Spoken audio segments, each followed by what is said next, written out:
Keempat, iaitu mengerjakan salat dengan berselimutkan sepotong kain. Ya, mungkin kita dah baca hadisnya, tak apa kita ulang lagi sikit. Ini kerana dah sebulan cuti ni.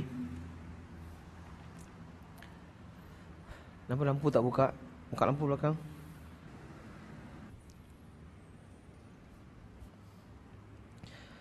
Okey. Bab keempat, mengerjakan salat dengan berselimutkan sepotong kain. Okay, tapi sebelum kita masuk bab yang ini, kita cuba imbas balik yang tajuk-tajuk yang belakang. Okay, kita ada membahaskan juga tentang mengikat kain sarung ke atas tengkuk ketika salat. Okay, itu menunjukkan nak kena mengikat kain itu supaya kain itu tidak terjatuh, okay, dan menampakkan aurat kita pada waktu kita salat. Okay, begitu juga dengan bab-bab yang sebelumnya, okay, tentang adab-adab berpakaian, okay, ketika hendak melaksanakan salat. Dan bab yang pertama kita ada bab tentang difardukan salat 5 waktu, iaitu ketika Nabi SAW Isra' dan Mi'raj. Okay, kita tengok 59. Babus salati fi thawbil wahidi multahifan bihi. Qala az-Zuhriyu fi hadithihi الملتحف المتوشح وهو المخالف بين طرفيه على عاتقيه وهو الاشتمال على منكبيه. قالت أم هانئ التحف النبي صلى الله عليه وسلم بثوب وخالف بين طرفيه على عاتقيه. Az-Zuhri berkata dalam hadisnya, makna lafaz al-multahif adalah mutawashih, iaitu seorang yang berselimut, iaitu dengan cara menyilangkan kedua hujung kain ke atas dua pundaknya. Ia juga bererti melilitkan pada kedua bahu. Okay, jadi itu maksud dia. Antara lain itu melilitkannya pada kedua bahu. Az-Zuhri berkata lagi, Ummu Hani pernah berkata bahawa Nabi SAW pernah berselimut dengan sepotong kain, lalu beliau menyilangkan kedua ujung kain tersebut ke atas kedua pundaknya. Okey, jadi kita dah bahaskan pada bab yang lalu tentang boleh ke tidak kita gunakan satu helai kain sahaja untuk kita salat. Ya, adakah ia sah ataupun tidak? Dan kita dah bahaskan hadis-hadis yang lepas, ada dua pendapat.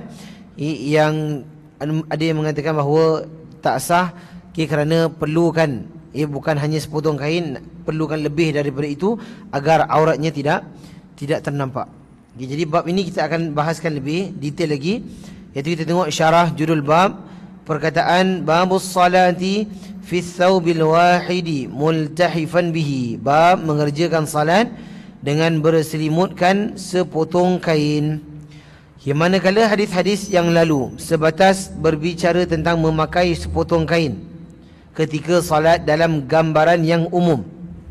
So bab-bab yang sebelum ni tentang sepotong kain ketika salat dalam gambaran yang umum. Maka Al-Bukhari pun melanjutkannya dengan hadis-hadis yang lebih spesifik dalam menunjukkan bahawa hal itu dilakukan ketika dalam kondisi sulit atau dalam kondisi yang menjelaskan bahawa hal itu boleh dilakukan. Ya, antara lain dua benda tu. Satu dalam keadaan kondisi sulit, lagi satu menjelaskan bahawa hal itu boleh dilakukan. Sama ada bab-bab yang tertentu, keadaan-keadaan yang tertentu seandainya sulit, maka itu diperbolehkan. Dan kalau seandainya tidak pun, at least dia bukanlah membatalkan kita punya salat. Cuma itu dibolehkan saja. Cuma lebih disukai apabila boleh terselamat daripada terlucutnya kain tersebut. Maka perkataan qala az-Zuhri fi hadithihi, Az-Zuhri berkata dalam hadisnya, yakni hadis yang menyinggung hal berselimut. Ada kemungkinan bahawa yang dimaksudkan adalah hadis Az-Zuhri daripada Salim bin Abdullah daripada ayahnya, yakni yang diriwayatkan oleh Ibnu Abi Syaibah dan ulama' lainnya. Atau hadis Az-Zuhri daripada Sa'id daripada Abu Hurairah, yakni yang diriwayatkan oleh Ahmad dan ulama' lainnya, sepertinya pernyataan wahwal mukhalifu ila akhirih, iaitu dengan cara menyilangkannya adalah ucapan Imam Al-Bukhari. Ya, jadi ini berkaitan dengan perkataan qala Zuhri fi hadithihi. Okay, kalau kita tengok qala Zuhri fi hadithihi sampailah al-multahifu al-mutawashshihu wa huwa al-mukhalifu baina tarafaihi ala atiqaihi, itu kata-kata Imam Bukhari. Okay, jadi kat situ dia menjelaskan bahawa ada dua perkataan, satu perkataan Imam Az-Zuhri, lagi satu yang ditambah oleh Imam Al-Bukhari. Okey, itu masalah yang kecil. Okey, wa qalat Ummu Hani. Ummu Hani pernah berkata, hadis ini akan disebutkan dengan sanad mausul pada akhir bab ini. Ya, akan tetapi di dalamnya tidak tercantum kalimah wa khalafa baina tarafaihi, dengan cara menyilangkan kedua ujung kain tersebut. Okey, jadi dia ada dua riwayat. Nanti lagi satu hadis pada ujungnya dia akan sebutkan sama juga hadis ni, cuma nanti pada hujungnya dia tak ada penambahan wa khalafa kat situ. Kerana dia sekarang ni disebut wa khalafa baina tarafaihi, dengan cara menyilangkan kedua ujung kain tersebut. So ini pada riwayat yang sekarang. Riwayat yang nanti dia tak ada perkataan sebut. Okay, maka kalimah ini terdapat dalam Sahih Muslim. Okey, underline. So kita tahu kat mana dia dapatkan kalimah ini. So bukan daripada Sahih Bukhari, tapi diambil daripada Sahih Muslim, daripada jalur lain, daripada Abu Murrah, daripada Ummu Hani. Ummu Hani juga. So Ummu Hani ada dua periwayatannya, satu yang nanti pada hujung bab ini, dan lagi satu pada Sahih Muslim. Begitu juga Ahmad meriwayatkannya daripada jalur lain, itu dengan lafaz muallaq. Muallaq itu adalah dengan lafaz yang tergantung. Okey, jadi hadisnya adalah haddatsana Ubaidullah bin Musa qala haddatsana Hisham bin Urwah qala an abihi an Umar bin Abi Salamah anna an-nabiy sallallahu alaihi wasallam shalla fi thawbin wahidin qad khalafa baina tarafaihi. Ya, Ubaidillah bin Musa meriwayatkan kepada kami, ia berkata, Hisham bin Urwah meriwayatkan kepada kami daripada ayahnya, daripada Umar bin Abu Salamah, bahawa Nabi SAW pernah salat dengan memakai sepotong kain, lalu beliau menyilangkan kedua ujung kain tersebut. Okey, jadi ini bab Imam Bukhari masukkan. Seperti mana kita dah sebut sebelum ni, Imam Bukhari hanya bagi mukaddimah saja. So ini Imam Bukhari bawakan betul-betul bahawa Nabi pernah salat dengan kain, dengan sepotong kain, dan dia bersilang pada pundaknya, pada hujung kain tersebut. Jadi ini menunjukkan bolehnya. Itu kita tengok dalam judul bab dia apa? Mengerjakan salat dengan berselimutkan sepotong kain. So kalau kita tahu fiqh Imam Bukhari kalau letak tajuk, dia akan berkenaan dengan hadis tersebut. Kalau dia sebut haramnya, maka dia nak bermaksudkan, dia berpendapat bahawa dalam bab ini haram. Tapi kalau dia sebutkan mengerjakan solat dengan berselimutkan sepotong kain, maksudnya dia nak bagi satu statement, iaitu dibolehkan, dan itu tak digalakkan, cuma boleh.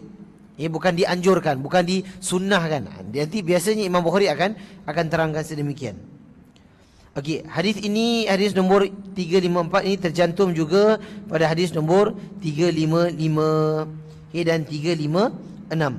So 354, 355, 356. Dia hadis-hadis yang berkaitan. Okey, kita tengok 355. Haddatsana Muhammad bin al-Muthanna qala haddatsana Yahya qala haddatsana Hisham qala haddatsani abi عن عمر بن أبي سلمة أنه رأى النبي صلى الله عليه وسلم يصلي في ثوب واحد في بيت أم سلمة وقد ألقى طرفيه على عاتقيه.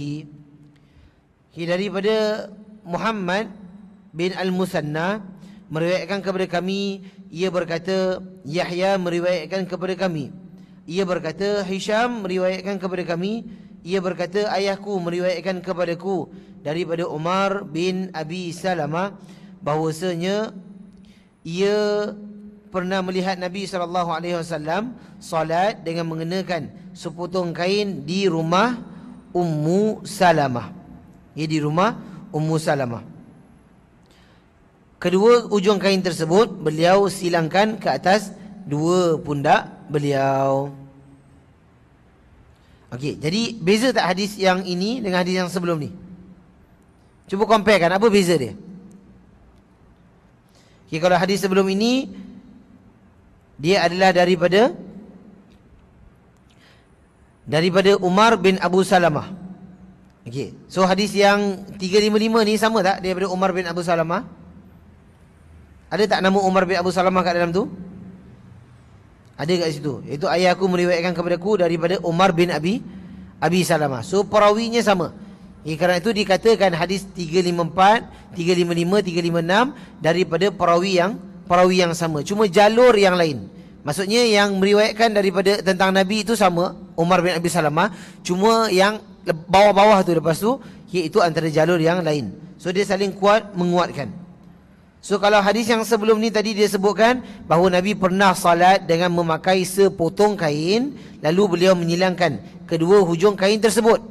Okey, dia sebut sedikit. Okey, tapi hadis yang sekarang ni dia lebih detail sikit. Iaitu dia mengatakan ia pernah melihat Nabi SAW salat dengan mengenakan sepotong kain. Okey, sepotong kain tu sama, cuma dia tambahan di kat sini apa? Di rumah Ummu Salamah. Yang sebelum ni tak ada rumah Ummu Salamah. Sekarang ada rumah Ummu Salamah. Kedua hujung kain tersebut beliau silangkan ke atas dua pundak beliau. Okay, itu pun tambahan daripada hadis yang sebelumnya. Okay, jadi dia punya bab dia berkaitan dengan hadis yang sebelumnya. Okay, kita tengok pula hadis 356. Haddatsana Ubaid bin Ismail qala haddatsana Abu Usamah an Hisham an abihi anna Umar bin Abi Salamah. Ana lain tu lagi. So ada tiga hadisnya daripada Umar bin Abi Salamah. Akhbarahu, maka dia mengkhabarkan kepadanya. Qala ra'aitu Rasulullah sallallahu alaihi wasallam yusalli fi thawbin wahidin mushtamilan bihi fi baiti Ummi Salamah wadi'an tarafaihi ala atiqaihi. Ubaid bin Ismail meriwayatkan kepada kami, ia berkata, Abu Usamah meriwayatkan kepada kami daripada Hisham, daripada ayahnya, bahwasanya Umar bin Abi Salamah. So orang yang sama tak? Orang yang sama. So Umar bin Abi Salamah meriwayatkan kepadanya bahawa ia pernah melihat Rasulullah sallallahu alaihi wasallam salat dengan melilitkan sepotong kain dan meletakkan kedua hujung kainnya di atas kedua pundak beliau. Okey, jadi hadis-hadis sedemikian menunjukkan bolehnya seandainya dalam keadaan darurat, seandainya tak ada kain lain ataupun kain yang lain kotor dan sebagainya, dan seandainya ada kain lain tapi dia nak pakai juga sedemikian rupa, maka itu sah, dan itu tidak membatalkan salatnya. Jadi itu hadis yang berkenaan dengan judul bab, bab yang keempat ini. Kita tengok syarah kepada hadisnya. Perkataan haddatsana Ubaidullah ibni Musa haddatsana Hisham bin Urwah. Ubaidullah bin Musa meriwayatkan kepada kami, Hisham bin Urwah meriwayatkan kepada kami. Walaupun sanad ini bukan dalam bentuk sulasi, namun statusnya sama dengan sanad sulasi. Apakah maksud sulasi? Sulasi itu adalah daripada tiga perawi. Sulasi daripada perkataan salasa. Ini salasa. So sulasi ini tiga perawi daripada Bukhari, terus kepada tiga, lepas tu terus jumpa dengan Nabi SAW. Jadi ini antara sanad yang ali. Sanad yang ali maksudnya apa? Sanad yang tinggi, yang memang kalau para muhaddisin dia akan cari sanad yang kalau boleh dia tak nak cari sanad yang dah 5 orang. Faham Dia kalau boleh cari yang paling pendek. Maksudnya daripada fulan, daripada gurunya, daripada sahabat, daripada Rasulullah. Jadi itu sanad yang lebih hebat berbanding dengan sanad yang 5 orang. Pasal dia dah pas ataupun 6 orang. Assalamualaikum. Okey, jadi itu antara yang disebutkan kat sini, bahawa itu dalam sulasi. Kerana sanad yang paling ali, nampak tak? Itu bukan nama orang. Ali itu sanad yang paling tinggi, itu dekat tepi tu. Ali ini adalah baba. Iaitu dia yang paling tinggi sanadnya.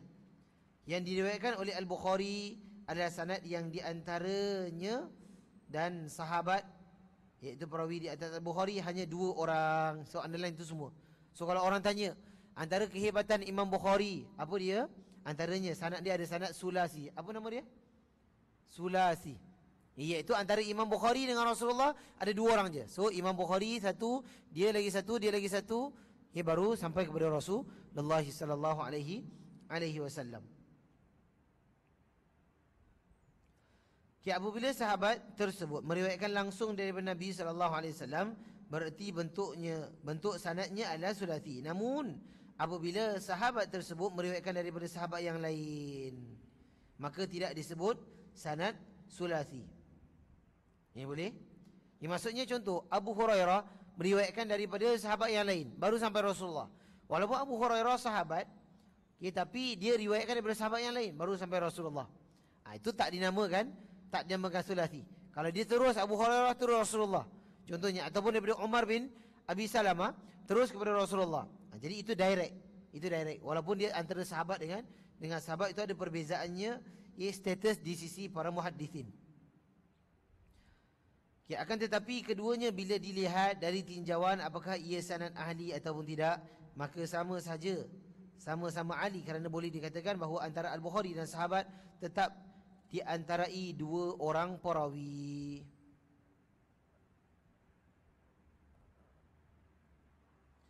Okey, cuba kita kira ada berapa orang tu kat situ. Boleh kira tak? Okey, cuba kita tengok hadis 354. Yang tadi tu, buka muka surat 61 balik. Hadis 354 kat atas tu. Ubaidillah bin Musa meriwayatkan kepada kami. Ia berkata, itu Ubaidillah bin Musa satu. Hisham bin Urwah meriwayatkan kepada kami daripada ayahnya. Maka daripada Umar bin Abu Salamah, baru pergi kat Nabi, bahawa Nabi SAW. Nampak tak?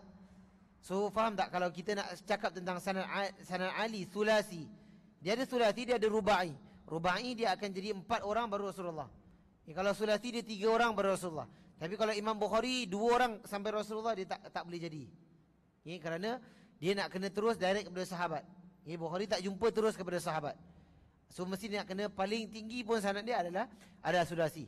So kalau kita zaman sekarang, kita nak riwayatkan riwayat Bukhari, dah berapa C? Saya dah dapat vitamin C pun tak dapat hafal lagi sanad dia. Saya rasa dah begitu jauh sangat sanad dia. Hatta kalau zaman sekarang, dia boleh jadi lebih daripada 40 orang kita nak kena lalui baru sampai Rasulullah. Itu pun kalau 40 orang. Kalau kita jumpa yang sanad yang lebih panjang lebar, dia akan lebih daripada 40 orang. So ini antara sanadnya. So daripada Ubaidillah bin Musa, ini daripada Hisham bin Urwah, ini daripada Umar bin Abu Salamah. Boleh faham So ini antara kehebatan sanad sulasi. So kita panggil sebagai sanad ali. Okey, demikian juga dapat dikatakan sanad sulasi terkait dengan tabi'in. Okey, underline tu, terkait dengan tabi'in.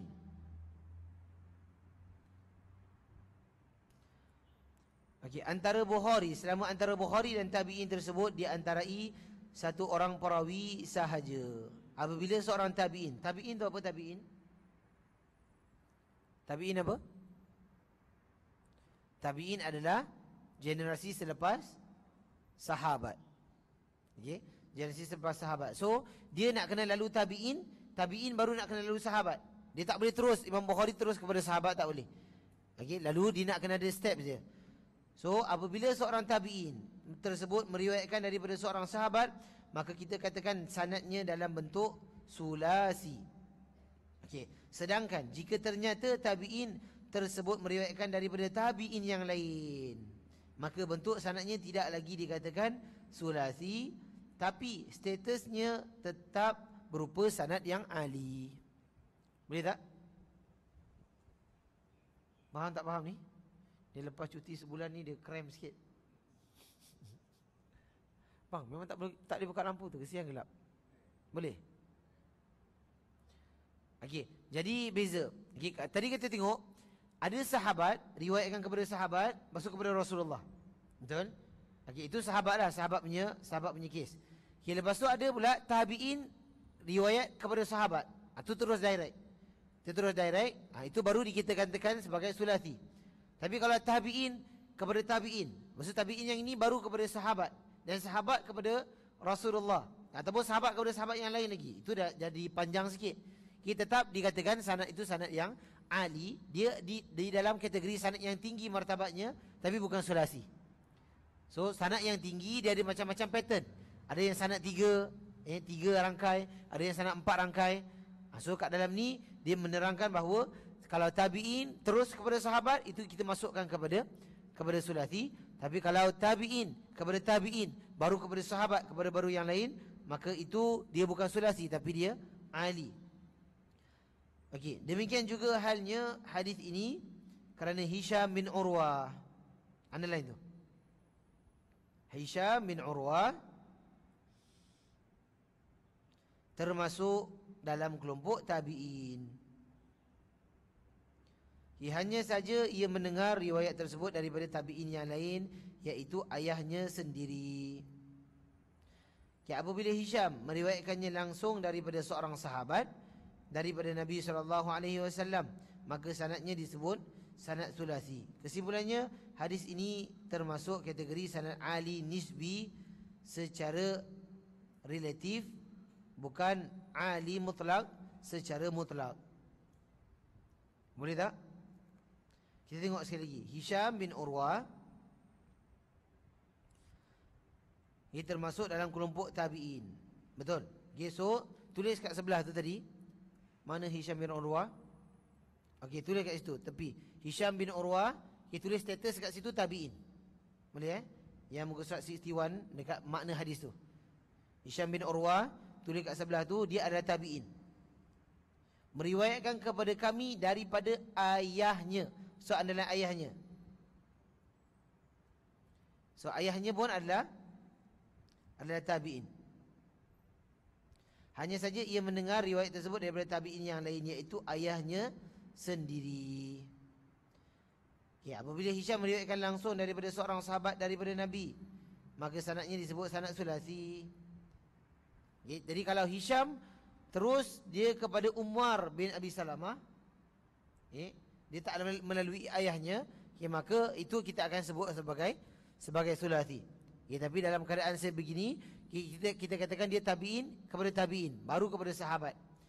Jadi kalau ini kes dia, kita sebut hadisnya hadis apa? Hadis Ali. Hadis Ali.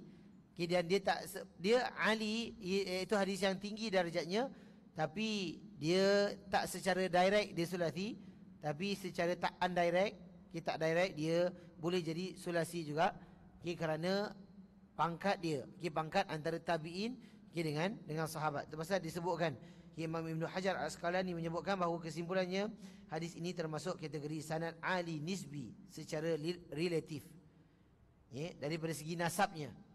Kerana kira Hisham bin Urwah dengan bapak dia kira satu zaman. Baru dia pergi kepada sahabat. Itu dari segi kalau tengok zaman. Tapi kalau segi detail kita tengok, dia mesti kena lalu bapaknya. So bapak dia pun kita kena kira. So dia adalah tabi'in kepada tabi'in, walaupun tu bapak dia tabi'in kepada sahabat, baru kepada Rasulullah. Tu pasal dia cakap bukan ali secara mutlak. Bukan secara zatnya sendiri, tapi secara keseluruhan dia boleh disebutkan sebagai thulathi. Wallahu a'lam. Kemudian Al-Bukhari mencantumkan hadis di atas dengan sanad nazil. Ini daripada riwayat Yahya Al-Qahtan daripada Hisham bin Urwah. Ini daripada Yahya Al-Qahtan. Kenapa disebut sanad nazil? Nazil tu apa? Nazil tu turun. Nazil tu turun. Kalau Ali tadi, Ali yang tinggi, kalau nazil yang bawah sikit. Sebab Imam Bukhari ada 2-3 riwayat yang dia hafal, yang dia ambil daripada orang lain. Tadi kalau kita tengok, cuba tengok 3, 5, 4 tadi. Ubaidillah bin Musa meriwayatkan kepada kami, ia berkata Hisham bin Urwah. Terus masuk kepada Hisham. Yang sekarang ni yang 355, Muhammad bin Al-Musanna meriwayatkan kepada kami, ia berkata Yahya meriwayatkan kepada kami, baru masuk Hisham. Boleh tak? So itu dah lebih daripada yang sebelum ni. So kalau kita ditanya sanad yang lebih ali mana satu? 354 ke 355?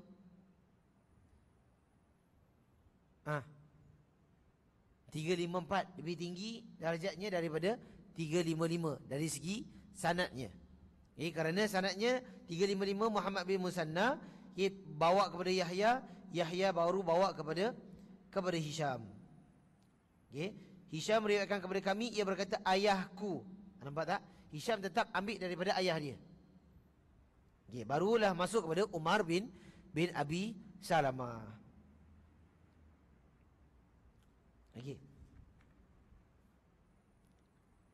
Faedah yang dapat diambil daripada hadis ini antara lainnya. Jadi apa pun, ini bagusnya alhamdulillah kita boleh bahaskan sedikit tentang sanad hadis. Tentang sanad hadis, kerana tanpa sanad orang cakap ustaz leceh lah ustaz, masuk kepada point terus lah. Betul tak? Sanad ali lah, nazil lah, apa benda lah. Ustaz juga kena marah. Dia masalahnya, kita katakan kalau tanpa ilmu sanad, kalau tak adanya sanad, takkan adanya semua hukum pada zaman sekarang. Boleh? Dapat tak dia punya link kat situ? Kalau tak adanya sanad yang ali ataupun sanad yang nazil, ataupun sanad dia yang menjadikan dia dhaif ataupun dia sahih, kita akan boleh kita keluarkan satu hukum daripada Nabi SAW. So para ulama yang nak mengeluarkan hadis, nak mengeluarkan hukum, mesti at first dia nak kena tengok sanad dulu. Jadi sekarang ni kita tengah go through para ulama punya kriteria untuk mensahihkan, mentadhaifkan hadis daripada sisi lemah ataupun kuatnya ataupun betapa banyaknya kita panggil sebagai lataiful isnad. Jadi ini indahnya kita baca ataupun kita belajar kitab Fathul Bari yang sememangnya agung di mata Islam. Seterusnya kita tengok faedah yang dapat diambil daripada hadis ini, antara lainnya yang pertama, adanya keterangan yang jelas bahawa sahabat tersebut menyaksikan langsung Nabi SAW melakukan perbuatan tersebut. Meskipun sebelumnya perbuatan itu ia diriwayatkan dalam bentuk lafaz yang masih mengandung kemungkinan. Apapun, sahabat ini dia melihat sendiri.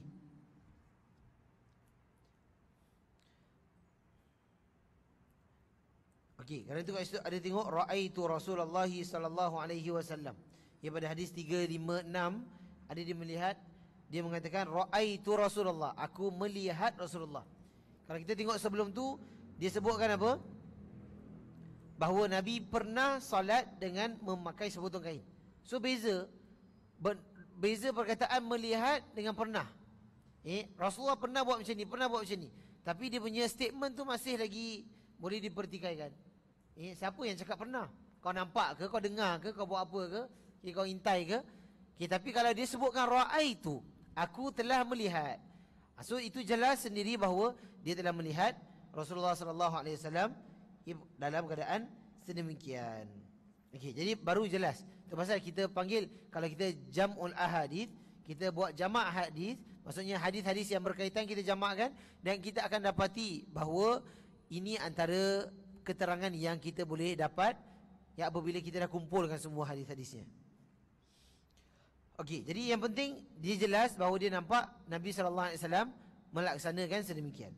Nombor 2, ditentukannya rumah tempat Rasulullah SAW melakukan perbuatan tersebut, iaitu rumah Ummu Salamah. Ana lain tu, rumah Ummu Salamah.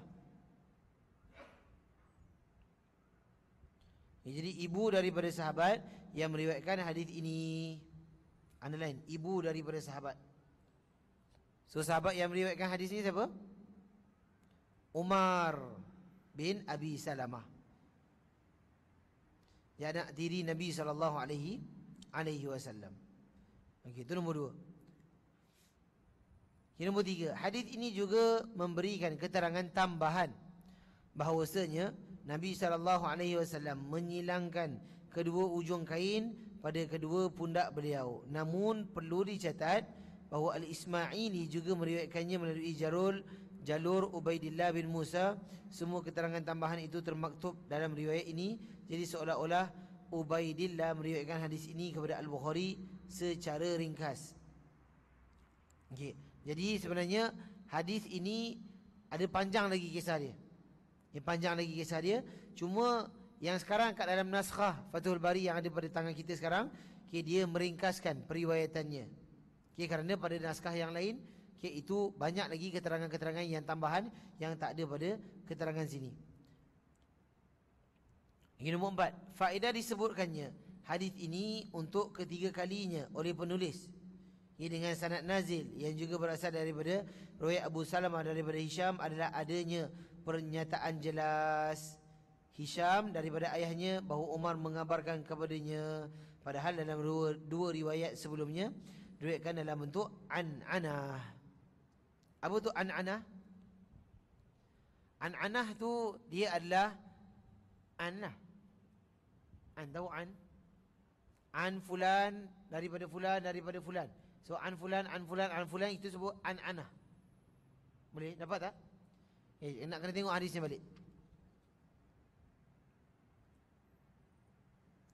Kita tengok 354. Haddatsana Ubaidillah bin Musa qala haddatsana Hisham bin Urwah an abihi. An. Nampak tak? Cuba underline tu. Hadis 354 tu. Yang warna merah tu. Muka surat 60 kat bawah tu. Haddatsana Ubaidillah bin Musa qala haddatsana Hisham bin Urwah an. Bulatkan an dekat situ. Ya, an abihi, lepas tu bulatkan lagi an Umar bin Abi Salamah. Boleh, itu nama dia an anah. Kita tengok 355. Haddatsana Muhammad bin Musanna qala haddatsana Yahya qala haddatsana Hisham qala haddatsani abi an Umar bin Abi Salamah. Okey, dan yang 356 tu haddatsana Ubaidillah bin Ismail qala haddatsana Abu Usamah an Hisham an abihi anna Umar bin Abi Salamah akhbarahu. Underline akhbarahu. Dapat tak dapat ni? Cepat sangat boleh kan?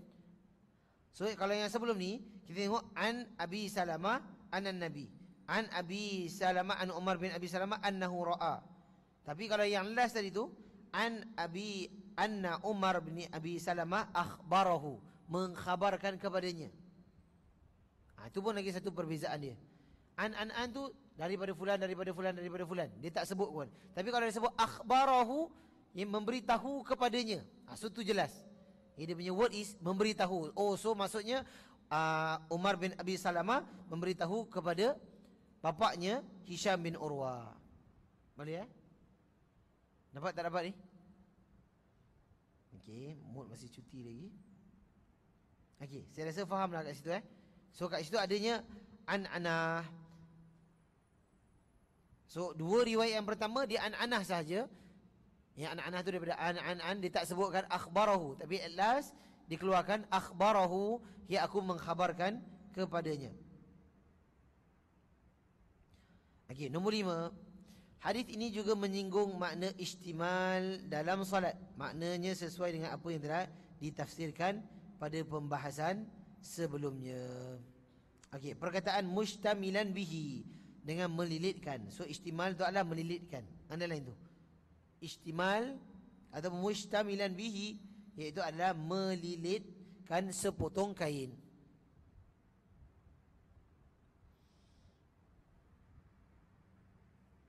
Okay, so majoriti riwayat mencantumkannya secara mansub kerana posisinya dalam kalimat sebagai hal. Apa maksud mansub? Ni mansub ni dah masuk bab i'rab. Cuma mansub kat sini kita boleh bulatkan mustamilan. Itu daripada baris atas.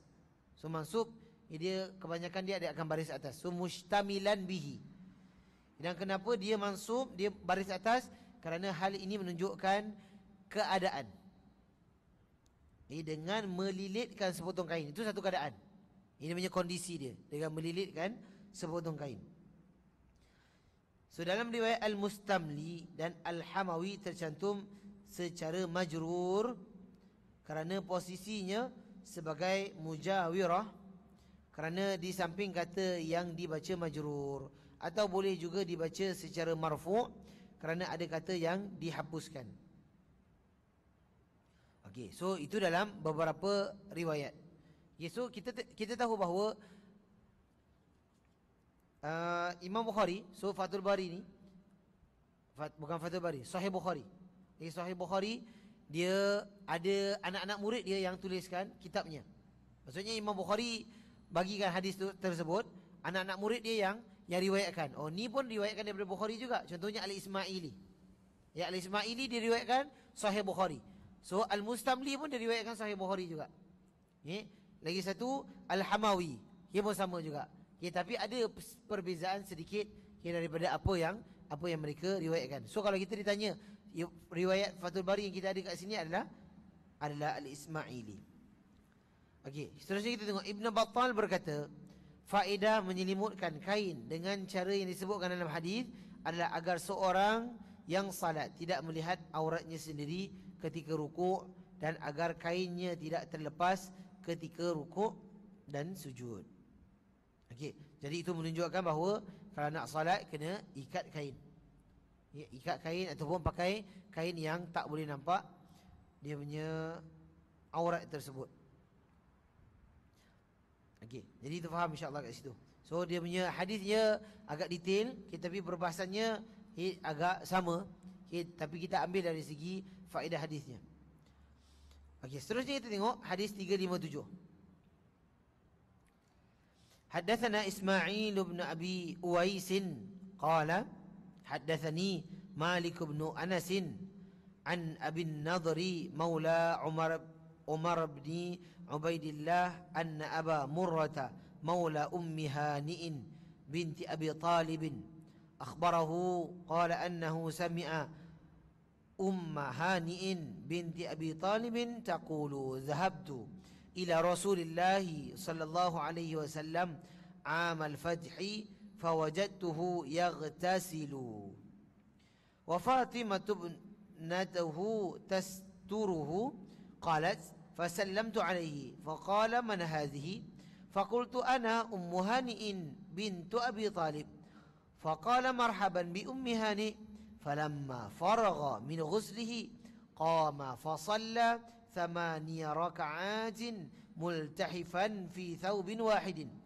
فلما انصرف قلت يا رسول الله زعم ابن أمي أنه قاتل رجلا قد أجرته فلان ابن هبيرة فقال رسول الله صلى الله عليه وسلم قد أجرنا من أجرتي يا أم هانئ قالت أم هانئ وذاك ضحى. Okey, ini satu lagi hadis yang menunjukkan tentang Nabi SAW memakai sepotong kain tersebut. Okey, tapi riwayatnya bukan riwayat yang sebelum ni. Sebelum ni riwayat siapa? Umar bin Abi Salamah. Okey, sekarang ni condition yang lain pada hal yang lain. Ismail bin Abi Uwais meriwayatkan kepada kami, ia berkata Malik bin Anas meriwayatkan kepada kami, meriwayatkan kepadaku daripada Abu Nadhar iaitu Maula Umar bin Ubaidillah, bahawa Abu Murrah iaitu Maula Ummu Hani binti Abi Talib. So kalau binti Abi Talib, dia dengan Nabi apa pangkat dia? Sepupu, betul tak? Abu Talib pangkat dengan Nabi apa? Pakcik. So Ummu Hani sepupu. Okey. Lalu dia mengabarkannya bahawasanya ia mendengar Ummu Hani binti Abi Talib berkata, pernah aku pergi mendatangi Rasulullah sallallahu alaihi wasallam pada tahun penaklukan kota Mekah. Ana lain tu. Pada tahun penaklukan kota Mekah.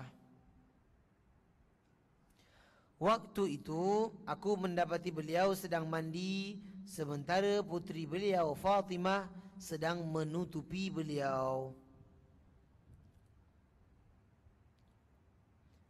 Kerana Ummu Hani kita dah sebutkan, dia antara orang yang Nabi SAW ingin melamarnya, tapi dia menolak lamaran Rasulullah SAW.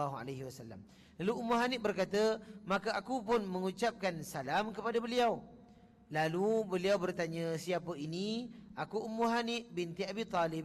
Jawabku, beliau pun bersabda, selamat datang wahai Ummu Hani. Seusai mandi, beliau berdiri dan salat sebanyak 8, underline tu, 8 rakaat dengan berselimutkan sepotong kain. Dia berselimutkan sepotong kain maksudnya dengan berlapiskan, dengan memakai sepotong kain, bukan dengan solat dengan pakai selimut.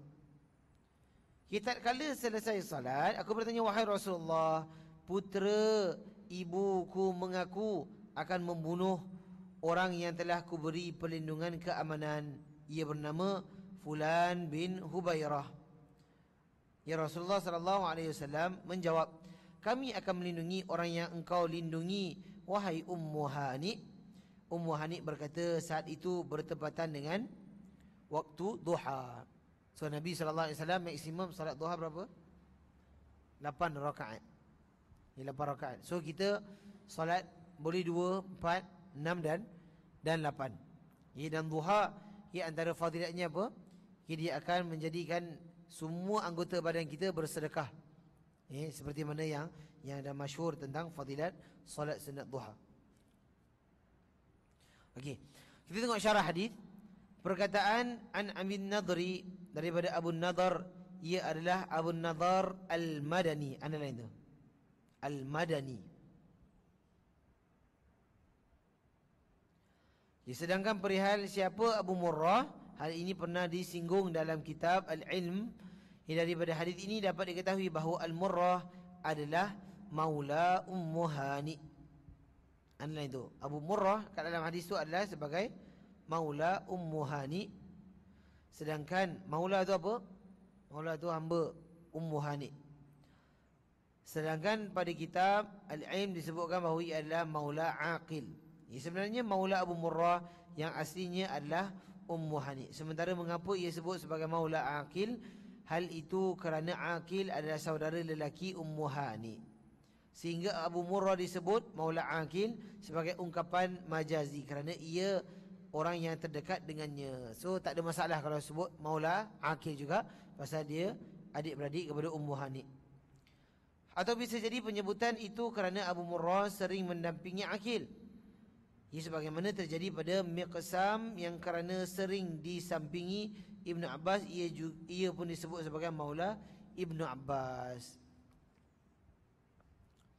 Okey, pembicaraan tentang bahagian-bahagian awal hadis ini telah dibicarakan pada kitab Al-Ghusl, iaitu bab mengenakan penutup ketika mandi. Kita dah bahaskan dulu kan bab mandi.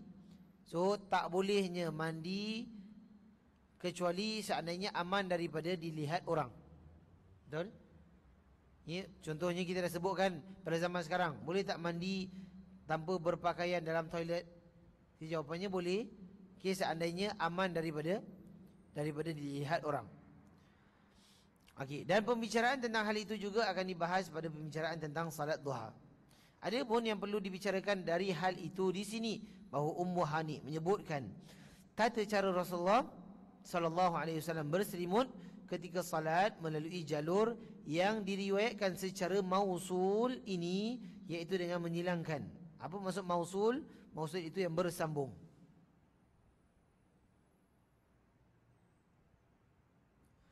Itu dengan menyilangkan dua ujung kain tersebut ke atas dua pundak beliau. Ini sama dengan yang tercantum pada riwayat mu'allaq sebelumnya, sehingga cocok dengan penafsiran yang terdapat dalam judul bab di atas. Okay. So ada dia punya sifat, dia sifat mu'allaq. Mu'allaq itu masih tergantung lagi. Okay. Dan mausul adalah yang tercantum. Okay. So apa pun kita dah sebutkan, apa pun dia punya Nabi pernah pakai sedemikian, okay, itu adalah jelas.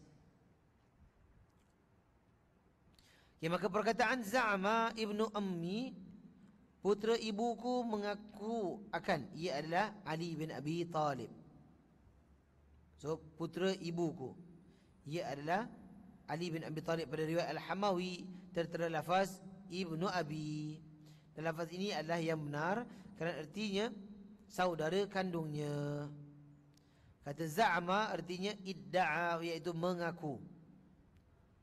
Okey, maka qatilun rajulun untuk membunuh orang. Dalam kalimah ini kata yang terbentuk isim fa'il diungkapkan terhadap orang yang bertekad untuk mengerjakan suatu perbuatan.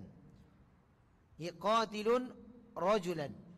Qatilun tu orang yang membunuh, pembunuh. Kita panggil sebagai pembunuh.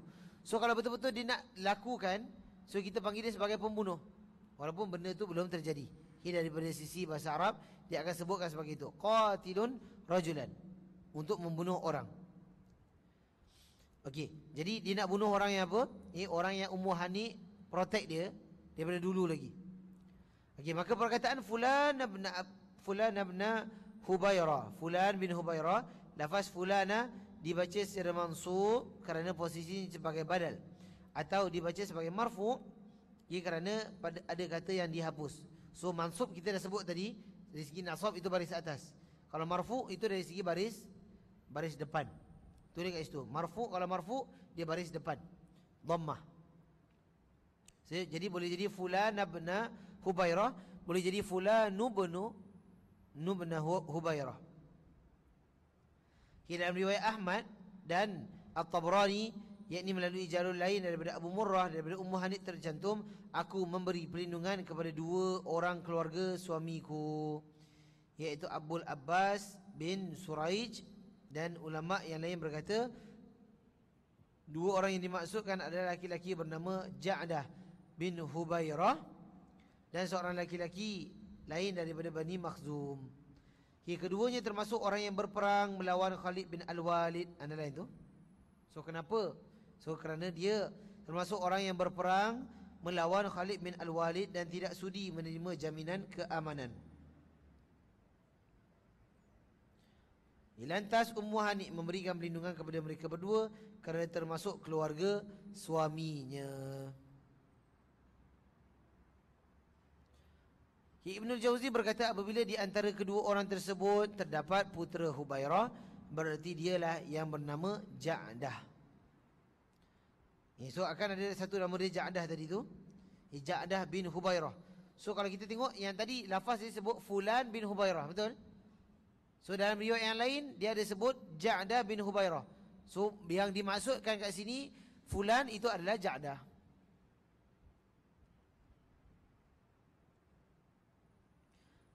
Ja'dah termasuk salah seorang yang pernah melihat Nabi, namun tidak termasuk kelompok sahabat. Anda lain.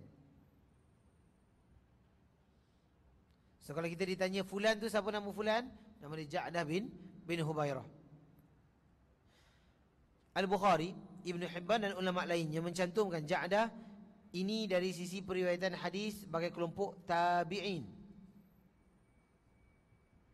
Anda lain tu, bulatkan tabi'in. Ja'dah adalah tabi'in. Bagaimana mungkin orang yang masih kecil seperti ini dapat berperang pada tahun penaklukan kota Mekah sehingga ia perlu mendapat jaminan keamanan? Okey, selain itu, andai kata yang mendapat suaka tersebut adalah anak Ummu Hani sendiri, nescaya Ali tidak mungkin berkeinginan untuk membunuhnya. Sebab Ummu Hani sudah masuk Islam, sedangkan suaminya pergi melarikan diri dan meninggalkan anaknya bersamanya. Okey, Ummu Hani masuk Islam, tapi suami dia melarikan diri dan meninggalkan anaknya bersamanya. Maka Ibnu Abdul Bar memperkirakan bahawa Ja'dah tersebut adalah putera Hubairah dari isterinya yang lain. Padahal beliau sendiri juga menukil keterangan daripada ahli nasab. Nasab ni apa? Yang pakar dalam keturunan. Nasab. Kita kan sebut dalam bahasa Melayu bersama nasab keturunan. So ahli nasab ni ahli yang lebih pakar dengan tentang keturunan-keturunan para sahabat. Bahawa mereka tidak menyebutkan adanya putera Hubairah dari selain Ummu Hani. Ibn Hisham dalam kitabnya Tahzibus Sirah menegaskan bahawa kedua orang yang diberi jaminan keamanan oleh Ummu Hani adalah Al-Harith bin Hisham dan Zuhair bin Abu Umayyah. Keduanya berasal daripada suku Bani Makhzum. Lalu Al-Azraqi menukil hadis Ummu Hani ini dengan sanad yang di dalamnya terdapat perawi bernama Al-Waqidi, bahawa kedua orang tersebut adalah Harith bin Hisham dan Abdullah bin Abu Rabi'ah. Ini dah masuk perbezaan pendapat lah. Ada yang mengatakan begitu, ada yang mengatakan begini. Maka sebagian ulama ada yang mengatakan bahawa kedua orang itu adalah Al-Harith bin Hisham dan Hubairah bin Abu Wahab. Namun pendapat ini sulit diterima kerana Hubairah telah melarikan diri saat penaklukan kota Mekah ke Najran, dan menetap di sana dalam keadaan musyrik hingga meninggal dunia. Demikian yang ditegaskan oleh Ibnu Ishaq dan ulama yang lainnya. Maka tidak benar jika disebutkan bahawa dia adalah salah seorang yang diberi jaminan keamanan oleh Ummu Hani. Al-Karmani berkata, Az-Zuhair bin Bakar berkata, Fulan bin Hubairah adalah Al-Harith bin Hisham. Hanya saja Al-Karmani telah melakukan perubahan terhadap perkataan Az-Zubair. Sebenarnya yang tercantum dalam riwayat Az-Zubair dalam kisah ini hanya lafaz Al-Harith bin Hisham yang menempati lafaz Fulan bin Hubairah dalam hadis di atas. Menurut saya, sekiranya ada lafaz dalam riwayat bab ini yang terhapus, sepertinya sebelum ini tercantum lafaz Fulan putera paman Hubairah, lalu kata paman terhapus. Atau bisa jadi sebelumnya tertera lafaz Fulan kerabat Hubairah, lantas kata kerabat tadi berubah menjadi putera, iaitu ibnu. Dalam hal ini baik Harith bin Hisham, Zuhair bin Abi Umayyah maupun Abdullah bin Abi Rabi'ah semuanya dapat disebut sebagai putera paman Hubairah atau kerabatnya kerana mereka berasal daripada Bani Makhzum. So apa pun dia perbahasan dia, perbezaan dia, kita tetap dia boleh diterima kerana daripada satu kelompok. Ada pun pembahasan yang berkaitan dengan jaminan keamanan yang diberikan oleh seorang wanita akan dijelaskan nanti pada bahagian akhir kitab Al-Jihad, insya-Allah ta'ala.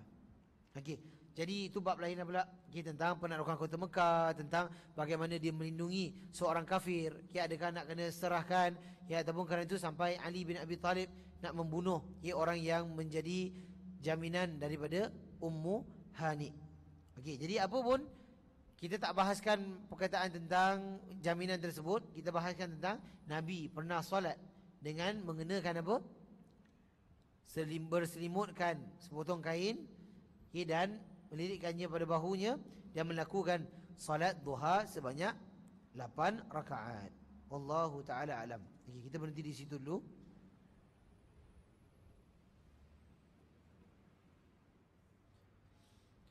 So kalau orang tanya sanad sulasi itu apa? Sulasi apa? Sanad yang 3. So daripada Imam Bukhari naik kepada tabi'in naik kepada sahabat. So kalau yang macam tadi tu, tabi'in diriwayatkan kepada ayahnya, ayah tabi'in tu. So ayah tabi'in tu kita boleh panggil sebagai sulasi lagi tak? Tak boleh. Tapi dari segi generalnya okey lah, boleh lah, sanad dia masih tinggi, tapi tetap tak dipanggil sulasi secara detail, kerana dia melalui ayahnya dan ayahnya juga seorang tabi'in.